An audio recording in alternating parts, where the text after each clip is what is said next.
بسم اللہ الرحمن الرحیم، الصلاۃ والسلام علی سید الانبیاء والمرسلین وعلی آلک واصحابک یا رحمۃ للعالمین۔ 3 دن کا سوات کا ٹور کیسے کریں؟ سردیوں کے سیزن میں سب سے زیادہ چلنے والا مقام سوات ہے۔ اس سے پہلے سیاح مری کا بے پناہ کیا کرتے تھے، مگر سوات موٹر وے بننے کے بعد برف باری میں سوات سب سے زیادہ فیورٹ جگہ ہے۔ یہاں سنو فال انجوائے کرنے کے لیے 1 سے زیادہ مقامات موجود ہیں۔ دسمبر، جنوری، فروری اور مارچ تک تقریباً 4 مہینے برف باری کا سیزن رہتا ہے۔ سوات میں برفانی سیزن انجوائے کرنے کے لیے ہر قسم کی سہولیات مل جاتی ہیں۔ اس ویڈیو میں دیکھیں گے کہ 3 دن میں سوات کا ٹور کیسے ارینج کر سکتے ہیں، آپ کہاں کہاں جا سکتے ہیں اور کہاں رہ سکتے ہیں اور کیا کھا سکتے ہیں، اور برف باری میں کیا کیا ایکٹیویٹیز ملیں گی، آپ کی گاڑی کہاں تک جا سکتی ہے، اور سب سے زیادہ یہ کہ کتنا خرچہ آئے گا۔ اگر آپ خود سے سوات کا ٹور کرنا چاہتے ہیں یا ان تمام سوالات کے جوابات جاننا چاہتے ہیں تو یہ ویڈیو آپ کے لیے ہے۔ آخر تک ضرور دیکھیے گا اور ٹروٹر پاکستان کو سبسکرائب بھی کیجیے گا۔ اگر مزید کوئی سوال آپ کے ذہن میں موجود ہے تو کامنٹ سیکشن میں پوچھ سکتے ہیں۔ لاہور سے مینگورہ کا بذریعہ موٹر وے سفر تقریباً 8 گھنٹے کا ہے۔ اگر آپ 10 بجے بھی رات کو چلیں تو بآسانی صبح 6 سے 7 بجے تک مینگورہ پہنچ جائیں گے۔ صبح رش بھی نہیں ہوتا، اسی لیے راستہ جلدی طے ہو جاتا ہے۔ سوات میں جانے کے لیے بہت سے مقامات موجود ہیں، لیکن ہم چیدہ 14 خوبصورت مقامات کا ذکر کریں گے۔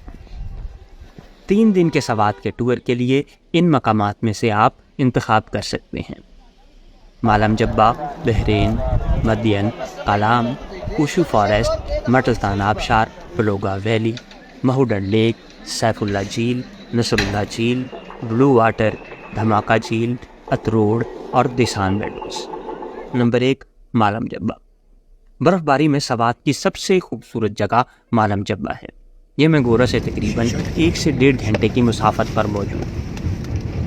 آپ کی گاڑی یہاں بآسانی جا سکتی ہے، بس برف باری کے دنوں میں ٹائروں پر چین چڑھانا بہت ضروری ہے، ورنہ برفانی سڑک پر پھسلنے کا خدشہ بڑھ جاتا ہے۔ مالم جبہ میں انٹرنیشنل اسکینگ ریزورٹ بنا ہے۔ یہاں سیاحوں کے لیے چیئر لفٹ بھی لگائی گئی ہے۔ اس کا کرایہ 1200 روپے ہے، اور اس کے ساتھ ساتھ یہاں زپ لائن بھی لگائی گئی ہے۔ برف باری کے دنوں میں یہاں اسکینگ بھی کروائی جاتی ہے۔ بیرون ملک سے بھی لوگ یہاں اسکینگ کرنے آتے ہیں۔ صبح ناشتہ مینگورہ میں کریں، یا جلدی آ گئے ہیں تو مالم جبہ آ کر بھی ناشتہ کر سکتے ہیں۔ یہاں بہت سے ہوٹل بن گئے ہیں اور ٹاپ پر لگژری PC ہوٹل بھی بنا ہے۔ آپ رات مالم جبہ میں بھی رہ سکتے ہیں، لیکن مشورہ یہی ہے اگر 3 دن میں زیادہ مقام دیکھنے ہیں تو 5 سے 6 گھنٹے مالم جبہ میں رکیں اور پھر آگے کالام کی طرف چلتے ہیں۔ نمبر 2، مدین۔ مالم جبہ سے واپس فضا گٹ اور پھر وہاں سے آگے مدین آ سکتے ہیں۔ یہاں کافی زیادہ ہوٹل بنے ہیں۔ اگر آپ مالم جبہ میں لیٹ ہو گئے ہیں اور رات زیادہ ہو گئی ہے تو آپ مدین میں بھی آ کر رک سکتے ہیں۔ نمبر 3، بحرین۔ مدین سے آگے بحرین آتا ہے۔ گزشتہ سال سیلاب کی وجہ سے بحرین میں بہت تباہی ہوئی، لیکن اب سڑکیں بحال ہو چکی ہیں، ہوٹل بھی بحال ہو رہے ہیں اور دوبارہ سیاح بحرین میں رکنا شروع ہو گئے ہیں۔ سیلاب سے پہلے تو بحرین ہی سوات کا مرکز ہوا کرتا تھا، لوگ سب سے زیادہ بحرین میں ہی رکا کرتے تھے۔ کالام۔ بحرین سے کالام کا راستہ قریباً 1.5 سے 2 گھنٹے کا ہے۔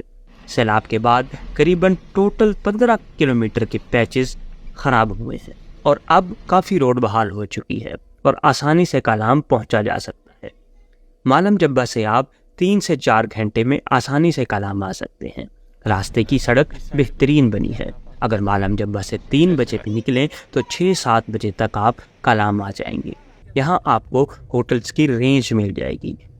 2 سے 3 ہزار روپے کے ہوٹل سے لے کر 20 سے 25 ہزار روپے تک کا ہوٹل کا کمرہ مل جاتا ہے، لیکن نارمل اچھے ہوٹل کی رینج 5 سے 7 ہزار روپے ہے۔ یہاں سردیوں میں ٹیمپریچر -15 سے بھی گر جاتا ہے اور راستے میں گرتا پانی بھی جم جاتا ہے۔ مالم جبہ کی طرح یہاں بھی اچھی خاصی برف باری ہوتی ہے۔ زیادہ برف باری کی صورت میں کالام کے راستے بھی بند ہو جاتے ہیں۔ Number 5، Osho forest. کالام کے بالکل ساتھ ہی اوشو فارسٹ موجود ہے۔ یہاں پہلی رات کالام میں گزارنے کے بعد اگلے دن آپ اوشو کے جنگل میں جا سکتے ہیں۔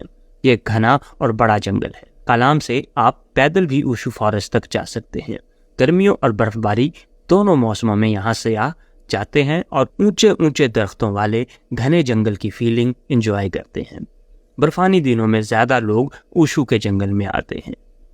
نمبر 6، مٹلتان آبشار۔ اوشو جنگل کے بعد اگلا پوائنٹ مٹلتان آبشار ہے۔ یہاں جانے کے لیے جیپ کی ہی ضرورت پڑتی ہے۔ بلندی سے گرتی ہوئی آبشار سردیوں میں جمی ہوئی ہوتی ہے، جو سیاحوں کو منفرد نظارہ دیتی ہے۔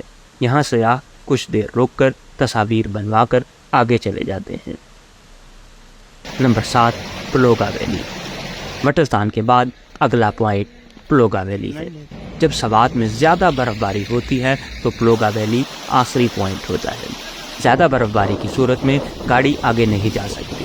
یہاں دریائے سوات کافی چوڑا ہو جاتا ہے اور سردیوں میں اکثر پانی جمع ہوتا ہے، بلکہ سیاحوں کی اٹریکشن کے لیے لکڑی کا چوکھٹا بنا کر اوپر پانی چھوڑ دیتے ہیں جو نیچے گرنے سے پہلے جم جاتا ہے۔ اس طرح برف کی چھتوں اور دیواروں والا چھوٹا سا ہٹ تیار ہو جاتا ہے، جو میدانی علاقوں سے آئے سیاحوں کے لیے عجوبہ ہوتا ہے۔ سیاح اس کے ساتھ سیلفیز کھنچواتے ہیں اور اپنا ٹور یادگار بناتے ہیں۔ Number 8، مہوڈن leak. دسمبر جنوری تک نارمل برف باری کے دوران تک مہوڈن لیک کھلی ہوتی ہے اور سیاح یہاں کا وزٹ کرتے رہتے ہیں۔ دور دور تک مہوڈن کے میدانوں میں برف کا راج ہوتا ہے اور یہاں منظر انتہائی حسین ہو جاتا ہے، جبکہ جمنے سے پہلے جھیل میں کشتی رانی بھی کروائی جاتی ہے۔ یہاں سردی سب سے زیادہ ہوتی ہے۔ بغیر دستانوں، مفرل اور گرم جیکٹ کے مہوڈن پر گزارا کرنا بہت مشکل ہوتا ہے۔ گرمیوں میں تو لوگ یہاں رات کو بھی رہتے ہیں۔ یہاں کافی ہٹ بن گئے، لیکن سردیوں میں رہنا بہت مشکل کام ہے۔ برف باری میں مہوڈن کے برفانی نظارے ناقابل فراموش ہوتے ہیں۔ نمبر 9، سیف اللہ جھیل۔ مہوڈن جھیل سے آگے اگلا کنارہ سیف اللہ جھیل کا ہے۔ یہاں ٹورسٹ کم جاتے ہیں، اس لیے برفانی چادر صاف ستھری مل جاتی ہے اور ماحول بھی بہت بہتر ہوتا ہے۔ نمبر 10، نصر اللہ جھیل۔ سیف اللہ جھیل سے 1 کلومیٹر آگے نصر اللہ جھیل ہے۔ یہ ایک ہی جھیل کے 3 موڑ ہیں جن کو مختلف نام دیے گئے ہیں۔ سیاح زیادہ سے زیادہ نصر اللہ جھیل تک آتے ہیں۔ پہاڑوں سے لے کر میدانوں اور نیچے پانی تک سارا نظارہ برفانی ہے، جو بہت ہی خوبصورت معلوم ہوتا ہے۔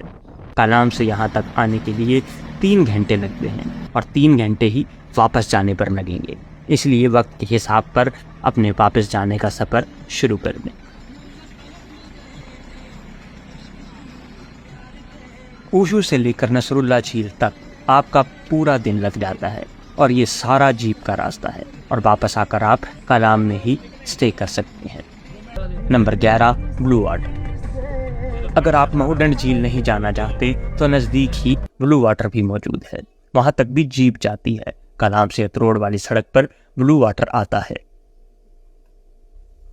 نمبر 12، دھماکہ جھیل۔ بلو واٹر سے آگے اتروڑ والے راستے پر دھماکہ جھیل بھی موجود ہے۔ یہاں دریا کافی چوڑا ہو جاتا ہے، یہاں بھی آپ جیپ پر ہی جا سکتے ہیں۔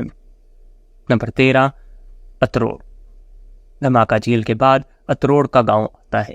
یہاں کافی بڑی آبادی ہے اور بہت سی نئی سیاحتی جگہوں اور جھیلوں کو راستے نکلتے ہیں، لیکن گرمیوں میں ہی یہاں جایا جا سکتا ہے۔ سردیوں میں اتروڑ کم ہی لوگ جاتے ہیں۔ Number 14، دسان Meadows. اتروڑ اور کالام میں امن معاہدے کے بعد نیا سیاحتی پوائنٹ دسان میڈوز ہے، جو کالام اور اتروڑ کے درمیان ایک بلند پہاڑ ہے۔ امید ہے جیپ ڈرائیورز کا راستہ کھلنے کے بعد اس دفعہ دسان میڈوز سیاحوں کی توجہ کا مرکز بنے گا۔ پہلا دن مالم جبہ اور رات کو کالام میں قیام کے بعد دوسرا دن مہوڈن گھوم سکتے ہیں، یا پھر بلو واٹر، دھماکہ جھیل اور دسان میڈو کا انتخاب کر سکتے ہیں، اور واپس آ کر آپ دوبارہ کالام میں اسٹے کریں گے اور تیسرا دن پھر واپس میں گورا اور پھر وہاں سے اسلام آباد یا لاہور آ سکتے ہیں۔ اگر آپ کے پاس 4 دن ہیں تو دوسرا دن مہوڈن اور تیسرا دن اتروڑ والی سائڈ گھوم سکتے ہیں اور پھر چوتھے دن واپس آ سکتے ہیں۔